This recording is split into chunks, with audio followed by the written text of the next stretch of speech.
So I've said it before, but I'm just like fuming mad. If you are in a position of power to any extent and you're doing that job incompetently, or you just aren't really doing the job, that's mischief and corruption. It is a federal offense. That company is registered as a servile entity, and you're implicating its capacity because it isn't inherently corrupt, it is inherently servile, and you're an idiot. If you're not doing an adequate job and you don't know how you can do your job better, you're a criminal. And it doesn't matter that you don't think someone else is going to do a better job than you. Let them be guilty. Because you can't be completely certain that they will be guilty. But you're consciously aware that you're not doing an adequate job. And you say, oh, adequate is based on standards. Bullshit. The mayor of my town does absolutely nothing for it. He's the complete idiot. He's just squandering the power of that position. He is basically corrupt in the manner of his ineptitude, but in the manner that he's withholding that power from someone that could use it in general to the benefit of the people. He's corrupt for being the prime minister because he's not an adequate candidate in the first place. It was mischief for him to even vie for that position. He should have been charged with a federal offense for vying to be the the prime minister of Canada in the first place. That's how corrupt our police are. That's corrupt our politicians are, because they're fucking like that too. So are our police, and that's all our courts. Our courts are a bunch of illiterate idiots who are incapable of even they can't discern if something satisfies the criteria of a crime because they don't even know what the fuck they're doing up there half the time. The lawyer can stand in contempt of court right against them, and there's no such thing. There's an expectation that when you're in power, you're adequate. You are to be raising the standards, and the company doesn't care about making money. The company is designed inherently that it has the capacity to make money, but it's not going to make money at the expense of the environment nor the community, and it's not trying to pillage nor pilfer the community nor wrong them or trick them into buying its shit. It is servile in nature, and your corruption is a federal offense. Likewise, that company has no interest in giving the buyers, the consumers, deals. It's interested in being servile within the parameters of not being corrupt by pandering to idiots. And it's not interested in paying its employees more than what they're worth. And it is interested in giving bursaries, in complementing the populace and the culture and its community appropriately, whether or not that explicitly infers to the employees. It is a complementary entity. All titles, all ranks, all positions are complementary entities, and if you're inadequate, that's what it is.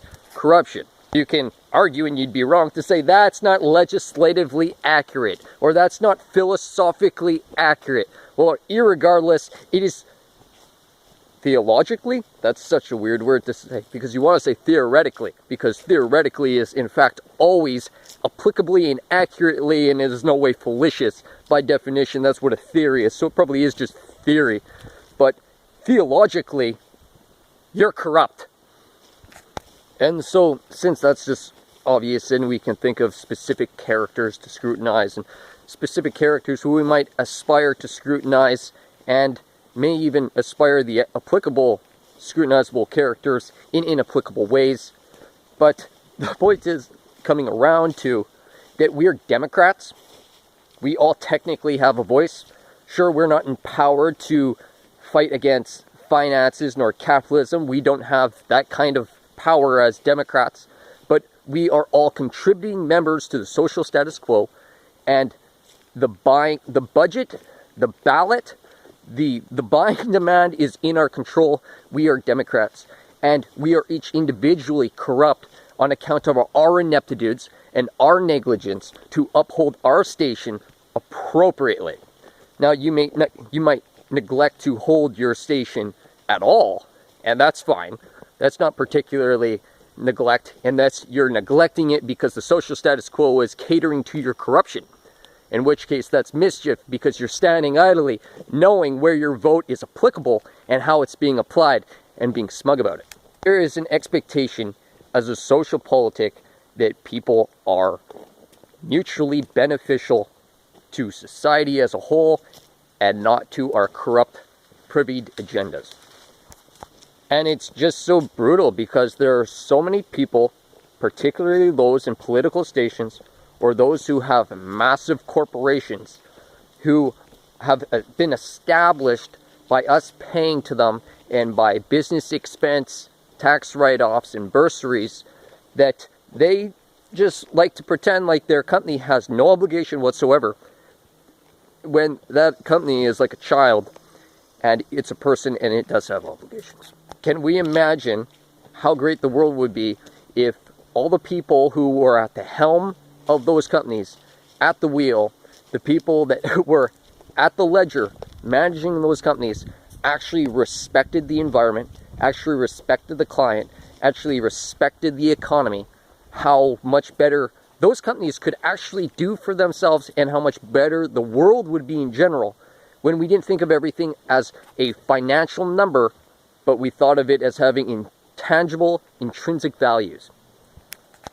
Now, you can easily theorize in what manner that could actually make you tangibly richer while working for less in a healthier society.